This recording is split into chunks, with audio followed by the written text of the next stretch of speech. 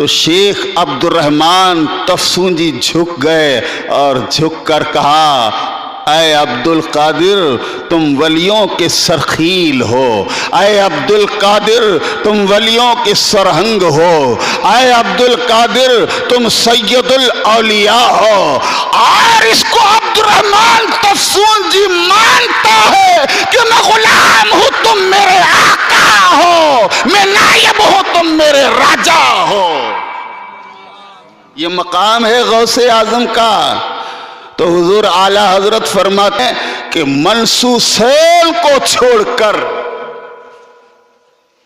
اور منصوصین کی تعریف یہ ہے کہ جس کی فضیلت کی نص یا تو کتاب اللہ سے اثبات پا رہی ہے یا حدیث مصطفیٰ سے اثبات پا رہی ہے، اس کو چھوڑ کر حضور غوث اعظم سب سے بڑے، کوئی سرکار بغداد کی برابری کا ولی ہے ہی نہیں، بلکہ یوں کہیے کہ غوث اعظم کی بارگاہ کو اعلیٰ حضرت فرماتے ہیں اللہ نے ولایت کا مادہ بنایا ہے۔ کیا ہے؟ ولایت کا مادہ بنایا ہے۔ یہاں سے ولی بنتے ہیں لوگ، اور امداد کا یہ عالم ہے۔ یہ بھی سنیے، شیخ عبد الوہاب شعرانی رحمت اللہ علیہ کی ایک کتاب ہے، اس کتاب کا نام ہے میزان الشریعت الکبریٰ۔ اس کتاب کا نام ہے شیخ عبد الوہاب شعرانی، بہت بڑے امام ہے۔ انہوں نے اپنی کتاب میزان الشریعت الکبریٰ میں لکھا ہے کہ جو اہل اللہ ہوتے ہیں، اللہ کے پاک بندے ہوتے ہیں، ولی ہوتے ہیں، کامل ہوتے ہیں، انہیں اللہ تصرفات عطا فرماتا ہے، اور جو ان کے مریدین ہیں، جو ان کے مقلدین ہیں، جو ان سے محبت رکھنے والے ہیں، وہ ان کی نگہبانی کرتے ہیں، مدد کرتے ہیں۔ جب سکرات میں ہوتے ہیں تب بھی مدد کرتے ہیں، قبر میں پہنچ جاتے ہیں تب بھی مدد کرتے ہیں۔ کتاب میزان الشریعت الکبریٰ میں یہ عبارت موجود ہے۔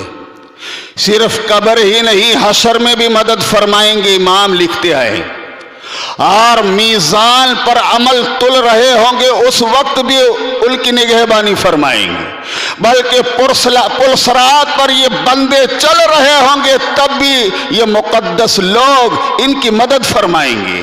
اور استدلال کے لیے انہوں نے ناصر الدین لقانی کا واقعہ لکھا۔ یہ شیخ الشیوخ حضرت امام ناصر الدین لقانی، شاید کبھی یہ نام آپ نے سنے ہو، بہت بڑے اللہ کے ولی ہے، مگر امام مالک رضی اللہ تعالیٰ عنہ سے بڑی محبت اور مالکی ہے۔ جب ان کا انتقال ہو گیا تو انتقال کے بعد ایک محب نے خواب میں دیکھا، اور جب خواب میں دیکھا تو فرمایا اے شیخ فعل اللہ بکا، اے شیخ تمہارا قبر میں کیا بنا؟ تو انہوں نے کہا جیسے ہی میں قبر میں پہنچا تو فرشتے آئے منکر نکیر، اور جیسے ہی فرشتے آئے تو میرے شیخ امام مالک بھی آ گئے۔ کیا لکھا انہوں نے؟ میرے شیخ مالک بھی آ گئے۔ انہوں نے فرشتوں سے کہا کہ کیا جو اللہ اور اللہ کے رسول پر کامل طرح سے ایمان رکھنے والا ہے اور رسول اللہ کی اتباع میں پوری زندگی گزارنے والا ہے، وہ بھی کیا اس لائق ہے کہ اس کے متعلق پوچھا جائے؟ پھر فرشتوں سے امام مالک نے کہا چلو چلو، تو فرشتے ان کی قبر سے نکل گئے۔ اب یہ واقعہ جو ہے اس کو اعلیٰ حضرت اپنے ایک رسالے میں لکھ رہے ہیں، رسالے کا نام ہے الحیوات، یہ اعلیٰ حضرت کا رسالہ۔ اس رسالے میں ہر بات آپ کے سامنے وہی پیش کر رہا ہوں کہ جو صحیح سند سے اور کتاب سے ہے، اپنے نظریے سے نہیں۔ یہ جب رسالہ آپ نے لکھا الحیات المواد، تو اس میں میزان الشریعت الکبریٰ کی وہ عبارت جو امام لقانی کے تعلق سے ہے اعلیٰ حضرت نے لکھ دی، اور لکھ کر فرمایا کہ اگر امام مالک ناصر الدین لقانی کی قبر میں پہنچ کر مدد کر سکتے ہیں تو آپ فرماتے ہیں کہ میرا یہ عقیدہ ہے کہ میرے شیخ میری قبر میں آ کر مجھے بچا سکتے ہیں۔ وہ شیخ کون ہے؟ شیخ عبد القادر جیلانی رضی اللہ تعالی۔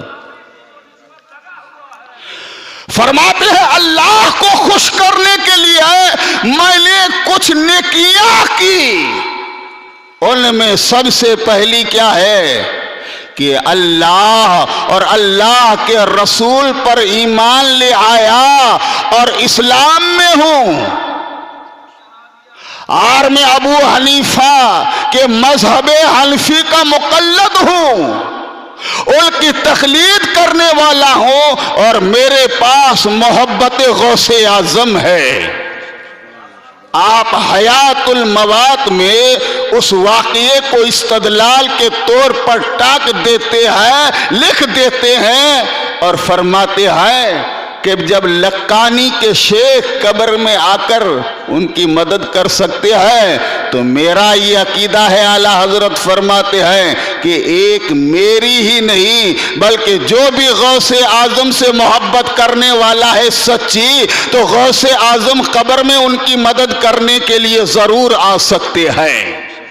پھر آپ نے وہاں پر یہ شعر لکھ دیے، وہ بھی سنیے۔ فرماتے ہیں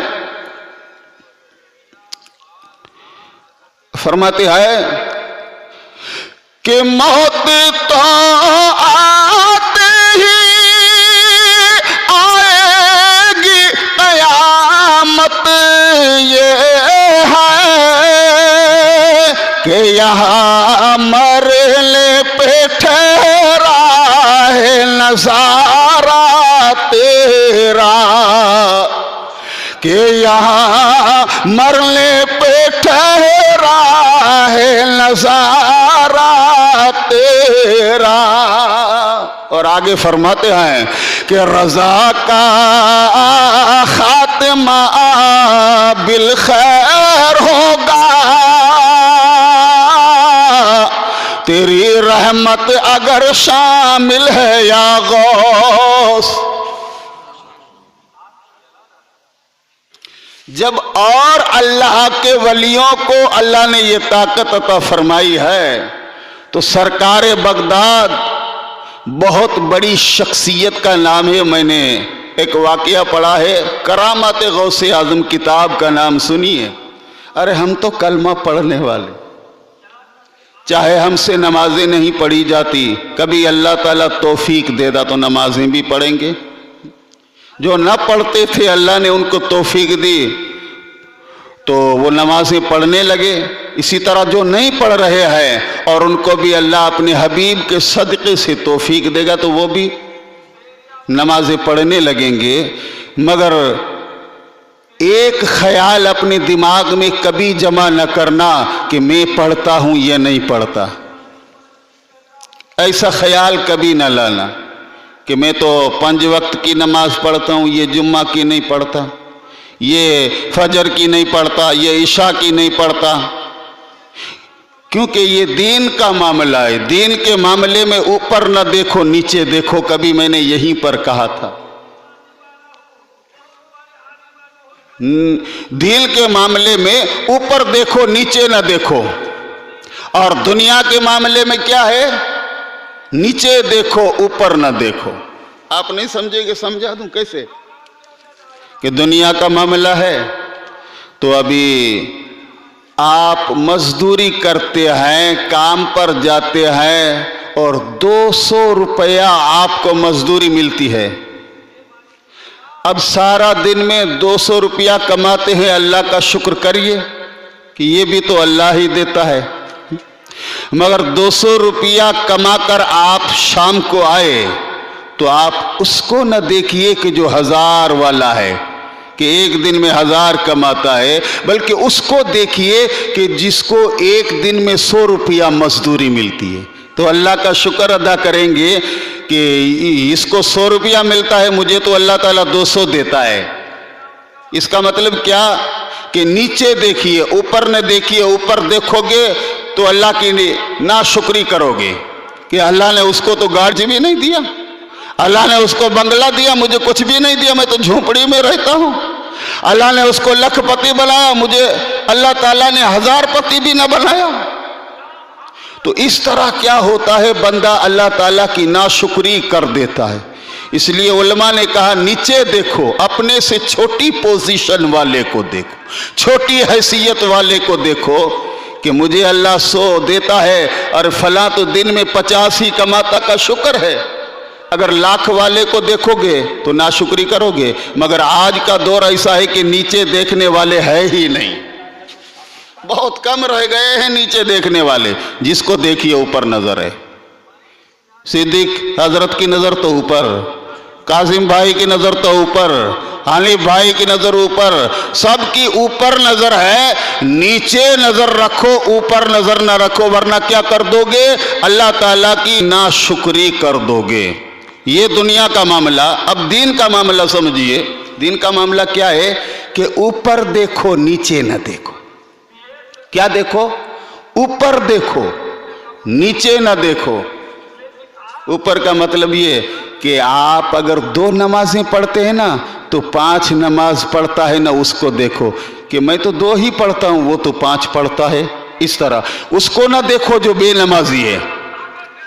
یہاں پر معاملہ الٹا ہے، نمازیوں کو دیکھا جاتا ہے، یعنی نیچے دیکھا جاتا ہے دین کے معاملے میں۔ کچھ کرتے ہی نہیں، کچھ پڑھتے ہی نہیں۔ ان کے لیے دعا کرو کہ اے مولا، جس طرح ہم نمازی نہ تھے، تو نے اپنے پیارے کے صدقے میں ہمیں نماز پڑھنے کی توفیق عطا فرمائی، تو مولا ان کو بھی عطا فرما دے، یہ بھی نماز پڑھے۔ اور دوسری بات یہ، چاہے کتنی بھی نیکیاں کرو، کسی اور کو اپنے سے چھوٹا مت سمجھو کہ میں 5 نمازیں پڑھتا ہوں تو یہ کچھ بھی نہیں کرتا، یہ مجھ سے چھوٹا ہے۔ جو اپنے کو بڑا سمجھ لیتا ہے نا، سمجھ لینا وہ گیا۔ جو سمجھ لیتا ہے کہ میں تو یہ کرتا ہوں، میں تو یہ کرتا ہوں، یہ کچھ بھی نہیں کرتا، وہ گیا۔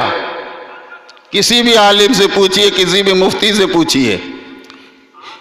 دین کا معاملہ ہے تو اوپر دیکھو، تھوڑی پہ ہو تو زیادہ پڑھنے والے کو دیکھو، کم پڑھتے ہو تو زیادہ پڑھنے والے کو دیکھو، مگر یہاں نیچے دیکھتے ہیں لوگ اور دنیا کے معاملے میں اوپر دیکھتے ہیں۔ معاملہ ایسا ہے جناب۔ تو اللہ کا شکر ہے کہ اللہ نے ہمیں کلمہ پڑھنے والا بنایا، اللہ نے اپنے نبی کی، اپنے محبوب کی امت میں ہمیں بنایا، اور ہمیں اپنے نبی پر نازل ہونے والی کتاب عطا فرمائی۔ اللہ تعالیٰ نے اپنے نبی پر جو قانون ختم فرما دیے، وہ قانون قیامت تک کے لیے نبی نے ہمارے لیے چھوڑے ہیں۔ اللہ تعالیٰ کا شکر ہے نا۔ میرے دوستو، اب کلمہ پڑھنے والا غوث اعظم کی میلاد کرائے گا، کلمہ پڑھنے والا غوث اعظم کی 11ویں کرائے گا، کلمہ پڑھنے والا غوث اعظم سے محبت کرے گا۔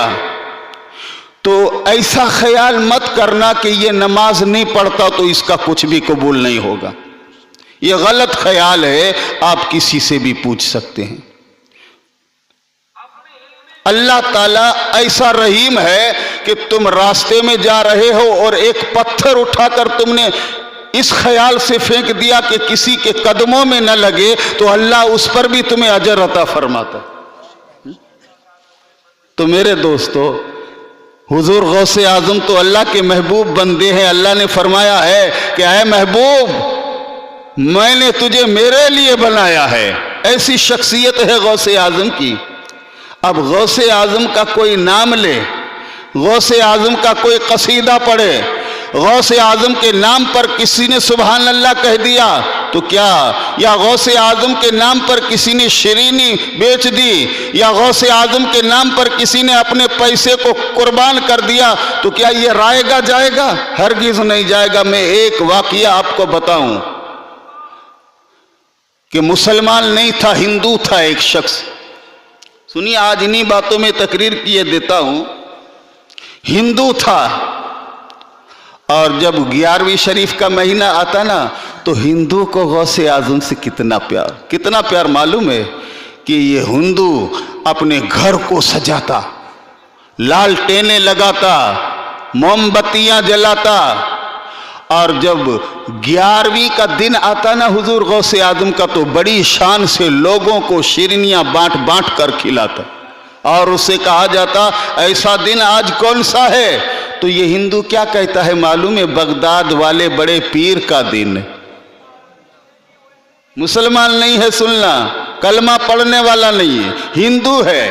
کیا کہتا ہے کہ آج بڑے پیر کا دن ہے، بغداد والے عبد القادر جیلانی کا دن ہے. موت سے کوئی بچا نہیں. ایک دن ایسا ہوا کہ اس کو موت آ گئی. کیا معلوم یہ ہندو ہے کہ مسلمان؟ سارے لوگ ہندوؤں میں رہتا تھا اور ہندوؤں ہی میں پیدا ہوا تھا، سب ہندو ہی سمجھتے تھے، اور تھا بھی ہندو ویسے. مگر جب اس کو جلانے کے لیے چتا کی لکڑیوں پر رکھا، آگ دی، تو جلا جلا کر تھک گئے، لکڑیاں جل جل کر خاک ہو گئی، مگر اس کے جسم پر آگ کا دھبا نہ لگا. یہ ہندو حیران و پریشان ہو گئے کہ آج تک ایسا اتفاق نہیں ہوا کہ ہم نے ہمارے مردے کو جلایا ہو اور نہ جلا ہو. یہ کیا بات ہے کہ لکڑیاں جل کر خاک ہو گئی مگر ہمارا مردہ نہیں جل رہا ہے؟ کہا کہ اس نے مسلمانوں کے پیر عبد القادر کو بہت یاد کیا ہے، چلو اس کو دریا میں پھینک دو. ہندوؤں نے اس کو دریا میں پھینک دیا. اس وقت ایک بزرگ تھے، اس بزرگ کے خواب میں سرکار بغداد تشریف لے آئے، اور غوث اعظم نے فرمایا کہ اے بزرگ اٹھ، اور وہ جو میرا عاشق ہے دریا میں جس کی لاش کو پھینک دیا گیا ہے اس کو ادب سے نکال اور اس کو نہلا، میت کا غسل دے، کفن پہنا اور قبر کھود اور اس کو دفن کر. آنکھ کھلی. جب آنکھ کھلی تو اس بزرگ نے کچھ لوگوں کو لے کر وہاں سے اس کی لاش کو اٹھایا اور لاش کو اٹھا کر غسل دیا. غسل دینے کے بعد کفن پہنایا، کفن پہنانے کے بعد اس کی قبر بنائی. آیا واقعہ سمجھ میں؟ اب اس کی تشریح خوب سمجھ لیجئے کہ تھا ہندو، مگر کچھ مجبوریوں کی وجہ سے جو دل ہی دل میں اسلام لے آیا، مجبوریوں کی وجہ سے لوگوں سے نہ کہہ سکا کہ میں مسلمان ہو گیا. اگر ان کے معاشرے میں ایسا کہتا تو سارے ہندو اس کے جان کے دشمن بن جاتے. اس لیے اس نے غوث اعظم کے کرم سے کلمہ پڑھ لیا تھا، لا الہ الا اللہ محمد الرسول اللہ صلی اللہ علیہ وسلم.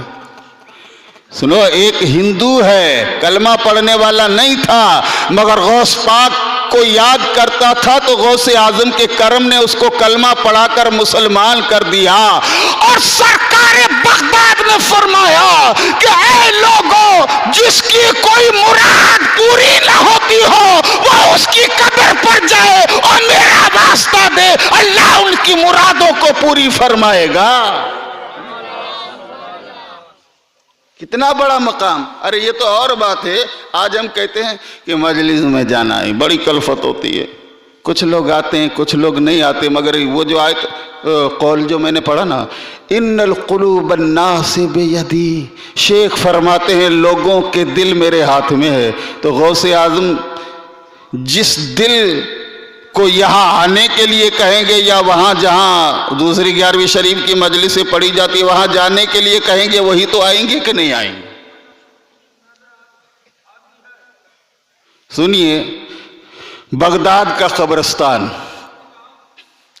اور ایک قبر سے چیخنے کی آواز آ رہی، جیسے میت کو کوئی قبر میں مار رہا ہے اور وہ چیخ رہا ہے اور چیخ میں کہہ رہا ہے بچاؤ بچاؤ بچاؤ. غوث اعظم کے مریدین میں سے ایک مرید نے کہا سرکار قبرستان میں عجیب آواز ایک قبر میں سے آ رہی ہے۔ آپ نے فرمایا کیا آواز ہے؟ کہا کوئی میت ہے، اس کو قبر میں عذاب ہو رہا ہے اور وہ چیخ رہا ہے اور چیخ چیخ کر مدد مانگ رہا ہے کہ مجھے بچاؤ بچاؤ۔ حضور غوث اعظم فرماتے ہیں تمام مریدوں سے کہ تم نے اس کو دیکھا تھا؟ کسی نے کہا ہاں میں نے اس کو دیکھا تھا۔ کہا کیا تمہیں یہ معلوم ہے کہ وہ میرا مرید تھا؟ معلوم ہے کسی کو؟ سب نے یہی کہا سرکار یہ ہمیں علم نہیں ہے کہ وہ آپ کا مرید تھا کہ نہیں تھا، ہم نے آپ کے پاس اس کو کبھی نہیں دیکھا۔ غوث اعظم فرماتے اچھا یہی بتا دو، کیا معلوم ہے؟ یہی بتا دو کہ کبھی بھی وہ میرے مدرسے میں آیا ہے؟ کہا یہ بھی ہمیں معلوم نہیں کہ وہ آپ کے مدرسے میں کبھی آیا ہے۔ کہا اچھا ایک بات تو بتا دو، وہ یہ کہ میرے کھانے میں سے کبھی اس نے ایک لقمہ کھایا تھا یا میرا جو بچ گیا اس میں سے کچھ کھایا تھا؟ لوگوں نے کہا حضور یہ بھی معلوم نہیں ہے۔ تو آپ نے مراقبہ فرمایا، آنکھیں بند کی اور فرشتوں سے پوچھا۔ تو ایک فرشتے نے جواب دیا اے عبد القادر، ایک مرتبہ اس نے آپ کے چہرے کو محبت کی نگاہ سے دیکھا تھا۔ کتنا؟ صرف ایک مرتبہ اس نے آپ کو محبت کی نگاہ سے دیکھا تھا۔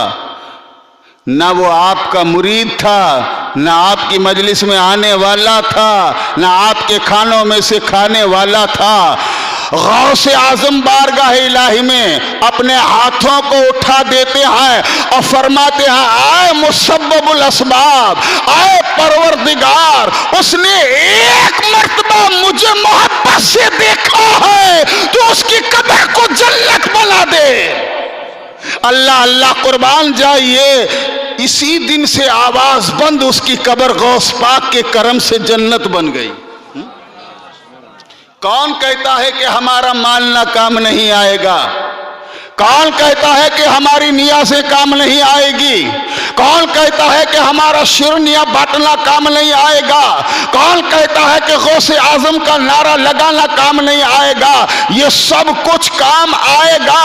سرکار اعلیٰ حضرت فرماتے ہیں شیخ قبر میں بھی آ سکتا ہے، میرا شیخ میزان پر بھی آ سکتا ہے، میرا شیخ جہاں پر عمل تولے جائیں گے وہاں پر بھی آ سکتا ہے، اور اعلیٰ حضرت فرماتے ہیں کہ میرا عبد القادر پل صراط کی باریک راہ پر بھی آ سکتا ہے۔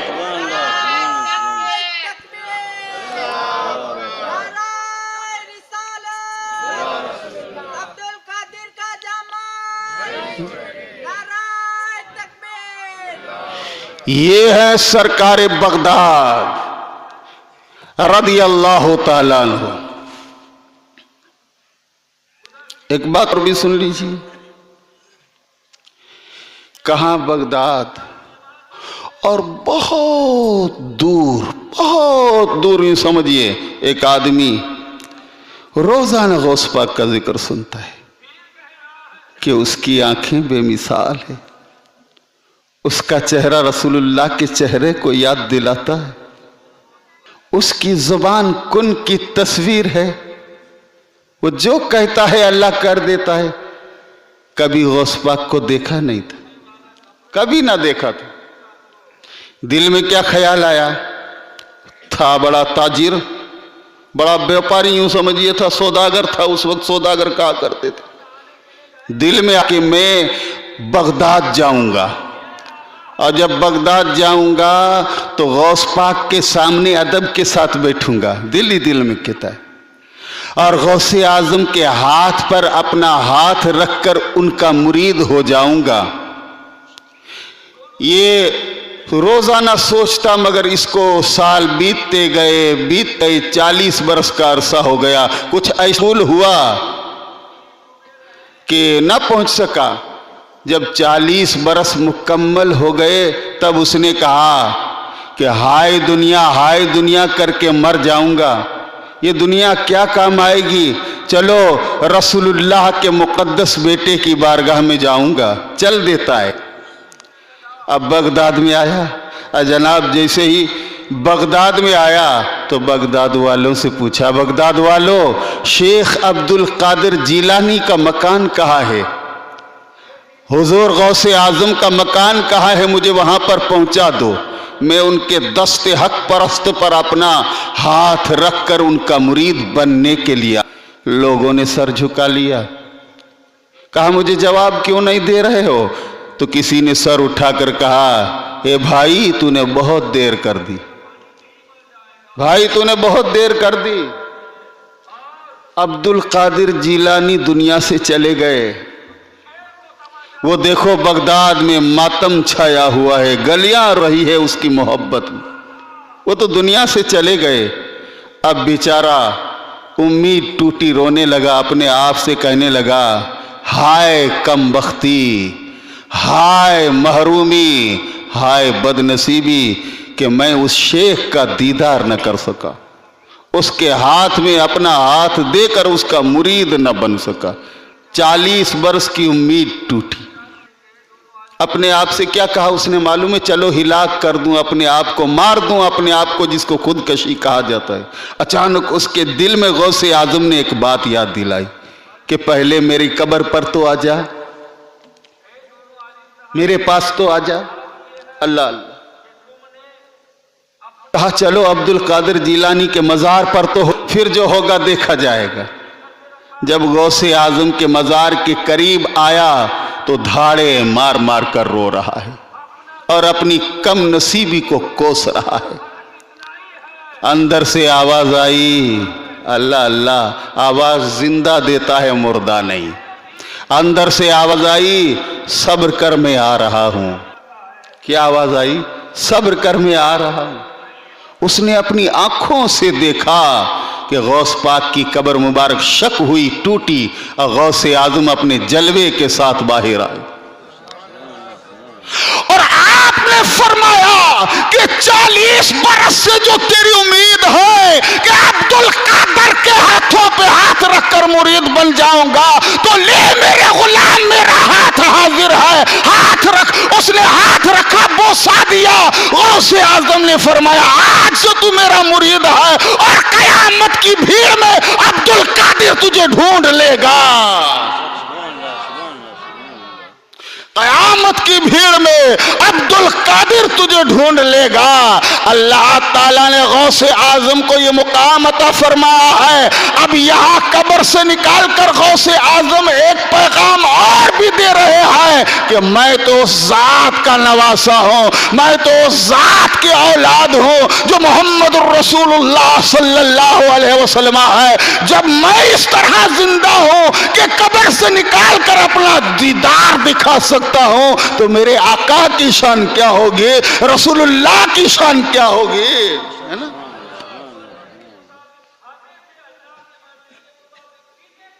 اسی لیے ایک شعر سنیے، شعر بڑا پیارا ہے، اعلیٰ حضرت کے شعر پر تضمین ہے، حضور کی زندگی کو بتا رہا ہے محبت کے ساتھ۔ ایک مرتبہ درود شریف پڑھیے تاکہ وہ شعر سناؤں۔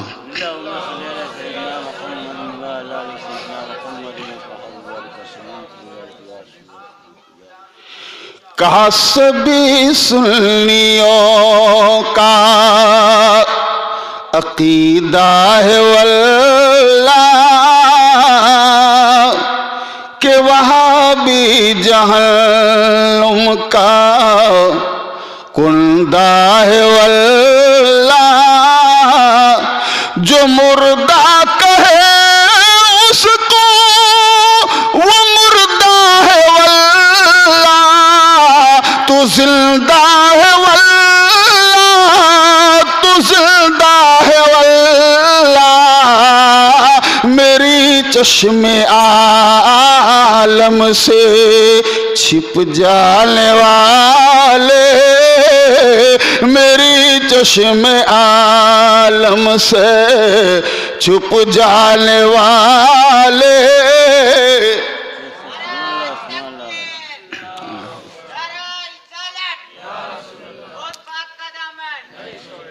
یہ شان حضور غوث اعظم رضی اللہ تعالیٰ عنہ کی ہے۔ دیکھیے قبر سے نکل کر آنا، یوں سمجھیے کہ کرامت جو ایک شے ہے اس کا ہر پہلو غوث اعظم کے پاس۔ اب بتائیے، صرف جام نگر نہیں، پورے ورلڈ کے جو ڈاکٹر ہے، جو حکیم ہے، جو بڑے بڑے اطباء ہے، وہ آپ کے مرض کا علاج کریں گے۔ بخار ہے، آپ گئے ڈاکٹر صاحب بخار ہے، بخار کی دوائی دی، اتر گئے۔ دوسرا کوئی مرض لاحق ہو گیا، اس کی دوائی دی۔ کچھ ایسے مرض ہے کہ ڈاکٹر بھی ہاتھوں کو جوڑ دیتے ہیں کہ بھائی اپنے بیمار کو گھر پر لے جاؤ، اب یہ سگا ہونے والا نہیں، اب یہ درست ہونے والا نہیں ہے۔ مگر اللہ ہمارے شیخ کو اللہ نے کیسی طاقت دی معلوم ہے؟ بغداد میں ایک شخص ایسا تھا کہ جس کی 20 بیٹیاں پیدا ہوئی، ہر حمل میں بیٹی، ہر حمل میں بیٹی۔ کچھ لوگ بیٹیوں سے ناراض ہوتے ہیں، میرا دوستو یاد رکھنا، بیٹی اللہ کی رحمت ہے، اور ہمارے نبی کریم صلی اللہ علیہ وسلم فرماتے ہیں کہ جس کی 4 بیٹیاں ہیں اور اس نے اسلامی طور طریقے پر ان کی تربیت فرمائی، پروان چڑھایا، تو وہ آدمی جنتی ہے۔ یوں سمجھیے بیٹی اس کی جنت ہے۔ ایک صحابی کہنے لگے رسول اللہ 4 نہ ہو 3 ہو تو حضور نے فرمایا اگر 3 بیٹیوں کو اسلامی طریقے پر تربیت دی تو بھی وہ جنتی ہے۔ دوسرے نے کہا سرکار 3 نہ ہو 2 ہو تو آپ نے فرمایا تب بھی جنتی ہے۔ ایک نے کہا 2 نہیں اللہ کے رسول 1 ہی بیٹی ہو تو آپ نے فرمایا تب بھی جنتی ہے۔ اور ایک سر جھکا کر بیٹھا ہوا تھا نبی کی بارگاہ، وہ کہنے لگا اے رسول کائنات، اگر جس کی کوئی بیٹی ہی نہ ہو اس کے لیے کیا حکم ہے؟ جس کی کوئی بیٹی ہی نہ ہو، تو آپ نے فرمایا کہ اس کی اگر کوئی بیٹی نہیں ہے تو وہ دوسرے کی بیٹی کو اپنی بیٹی بنا کر اسلامی تربیت عطا فرمائے، تب بھی وہ جنتی ہے۔ مگر کچھ ایسے ہیں شقی القلب جو بیٹیوں سے نفرت کرتے ہیں اور بیٹوں سے محبت، مگر انہیں معلوم نہیں کہ بیٹے تو لات مار کر ماں باپ کو گھر سے نکال دیتے ہیں، مگر بیٹی کبھی بھی اپنے ماں باپ کا حال ایسا نہیں کرتی۔ جب بیٹے نکال دیتے ہیں تو بیٹی اپنے ماں باپ کو سنبھال لیتی ہے۔ رسول اللہ کی مقدس بیٹیاں تھی، بیٹیوں پر ناز کرنا چاہیے، ہے نا؟ یہ بات ہے۔ ایک بیٹی، دوسری بیٹی، اب وہ جو شوہر ہے نا بیٹے کا انتظار کر رہا ہے، مگر بیٹا ہوتا ہی نہیں، 20 بیٹیاں ہوئی، تب اس نے دھمکی دی اپنی بیوی کو، ایسی بھی ہوتے ہیں، دھمکی دی کہ اب 21ویں بیٹی آئی نا تو تجھے طلاق ہے، اب بیٹی نہیں آنی چاہیے۔ ارے عورت بیچاری کیا کر سکتی ہے؟ یہ معاملہ تو اللہ کے دست قدرت میں، بیٹا بھی اللہ دیتا ہے، بیٹی بھی اللہ دیتی ہے۔ عورت نے ہاتھوں کو جوڑ کر کہا میرے سر کے تاج، اس میں میرا کیا قصور ہے؟ بیٹیاں اللہ ہی دیتا ہے، بیٹا دینے والا بھی اللہ ہی ہے، آپ اللہ سے دعا کریے۔ مگر وہ اتنا شقی تھا، اتنا سخت دل تھا، جس نے کہا ایسی کوئی بات نہیں، اگر اب بیٹی پیدا ہوئی تو میں تجھے طلاق دے دوں گا۔ یہ روتی ہوئی سرکار بغداد کی بارگاہ میں، غوث اعظم کی بارگاہ میں آ کر رونے لگی۔ آپ تو غوث اعظم ہے، فریادوں کو پہنچنے والے ہیں۔ آپ خود فرماتے ہیں کہ مجھے اللہ نے غریبوں کا ہمدرد بنا کر دنیا میں بھیجا ہے، جب کسی غریب کا دل دکھتا ہے تو عبد القادر بے قرار ہو جاتا ہے۔ آپ خود فرماتے ہیں، آپ نے فرمایا کہ میری بہن سر تو اٹھا، کیا بات ہے؟ اس نے سر اٹھا کر کہا اے میرے پیر میری مدد فرما۔ آپ نے فرمایا بات کیا ہے؟ کہا بات ایسی ہے کہ میری 20 بیٹیاں ہیں اور میرا شوہر ظالم ہے جس نے کہا ہے کہ اب یہ حمل جو ہے اس میں بیٹی آئے گی نا اور بیٹا پیدا نہیں ہوگا تو تجھے طلاق دے دوں گا۔ آپ نے فرمایا تو اس میں کیا تعجب کی بات ہے، وہ بھی سنبھل جائے گا۔ جا اے میرے مریدا، اپنے گھر جا کر اللہ کی قدرت کا کرشمہ دیکھ۔ وہ جب گھر پر آئی تو غوث اعظم نے 20 بیٹیوں کو بیٹے بنا دیا تھا۔ اب بیٹی ایک بھی نہیں ہے بلکہ سارے بیٹے بنے۔ ماں کہتی ہے تمہارا یہ انقلاب کیسے برپا ہوا؟ تو وہ کہتے ہیں کہ ہم بیٹے بن گئے ہیں، ہمارے پاس ایک نور آیا جو سینوں میں آیا، ہماری جنس کو تبدیل کر کے رکھ دیا۔ ہم بیٹیاں تھی مگر اللہ تعالیٰ نے ہمیں بیٹا بنا دیا۔ یہ ہے غوث اعظم۔ ایسی ایک بات میں نے پڑھی، نزہۃ الخاطر میں کتاب کا نام ہے، ایسی بات پڑھی کہ ایک شخص آ کر سر جھکا کر بیٹھا ہوا ہے اور سر اٹھا کر کہا میرے شیخ میں کچھ مانگنا چاہتا ہوں۔ آپ نے فرمایا مانگ، کیا مانگتا ہے؟ دریا رحمت جوش میں رحمت للعالمین کا نوازا ہے، نہ دیکھا تو دنیا تانا دے گی کہ نواسا رحمت للعالمین کا ہے اور اس کے در سے کوئی خالی گیا؟ کبھی کوئی خالی ہی نہیں گیا۔ فرمایا مانگ۔ اس نے کہا اولاد نہیں ہے میری، میں اولاد مانگتا ہوں، اولاد مانگتا ہوں۔ اب اس کے دل میں بھی یہ تھا کہ مجھے بیٹا چاہیے۔ حضور غوث اعظم فرماتے ہیں کہ یہ شے اللہ تعالیٰ تجھے دے گا، یہ چیز اللہ تعالیٰ مطلب تجھے دے گا، جا۔ مدت ہوئی تو اس کے گھر پر بیٹی پیدا ہوئی۔ ایسا ہی تھا، دل جلنے لگا کہ میرے پیر سے میں نے اولاد کہا تھا مگر بیٹا مانگا تھا، اور ہاں تو بیٹی پیدا ہوئی۔ چلو اٹھا کر لے تو جاؤں شیخ عبد القادر کی بارگاہ۔ کپڑے میں لپیٹا لڑکی کو، ننھی پھول جیسی لڑکی کپڑے میں لپٹ کر غوث پاک کی بارگاہ میں لے آئے اور کہنے لگا اللہ نے اولاد تو دی آپ کی دعا سے مگر بیٹی پیدا ہوئی۔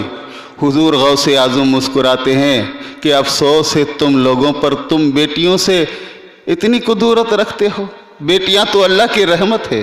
نے فرمایا ارے گھر پر جا کر دیکھ۔ کیا کہا آپ نے؟ واپس چلا جا، گھر پر جا کر دیکھ۔ کپڑے میں لپیٹا ہوا ہے نا، گھر جائے تو کپڑا ہٹا لینا۔ فرماتے ہیں کہ جب وہ شخص اپنی بیٹی کو مراجعت کر کے لے گیا ہے اور گھر پر آیا، کپڑا ہٹایا تو جو بیٹی پیدا ہوئی تھی غوث اعظم نے اس کو بیٹا بنا دیا تھا۔ ایک نہیں ہے بلکہ ہزاروں ہوتے ہیں، اس لیے ہم کہتے ہیں ولایت کا دریا غوث اعظم ہے اور کرامت کا دریا بھی غوث اعظم ہے۔ غوث پاک دیکھے تو کرامت ظاہر، غوث اعظم سنے تو کرامت ہو جائے، غوث اعظم بولے تو کرامت ہو جائے، غوث اعظم پکڑے تو کرامت ہو جائے، غوث اعظم چلے تو کرامت ہو جائے۔ ارے بالوں سے لے کر پیر کی تلی تک اللہ نے عبدالقادر کو سرتابہ قدم کرامت و ولایت بنا۔ یہ ہے شیخ عبد القادر جیلانی۔ وقت مکمل ہو رہا ہے، دعا کرتا ہوں اللہ تبارک و تعالی ہم تمامی مسلمانوں کو نیکیوں پر عمل پیرا ہونے کی توفیق عطا فرمائے۔ الہ العالمین ہمیں ایک اور نیک بنائے، مولا العالمین ہمیں نماز پڑھنے کی توفیق عطا فرمائے، الہ ہمیں ایک دوسرے سے محبت کرنے کی توفیق عطا فرما۔ مولا تعالی ہمارے معاشرے میں محبت کا نور پھیلا دے، چغل خوری، غیبت، حسد وغیرہ سے ہمیں دور کر دے۔ آمین آمین بجاہ سید المرسلین رحمت للعالمین صلی اللہ علیہ وسلم۔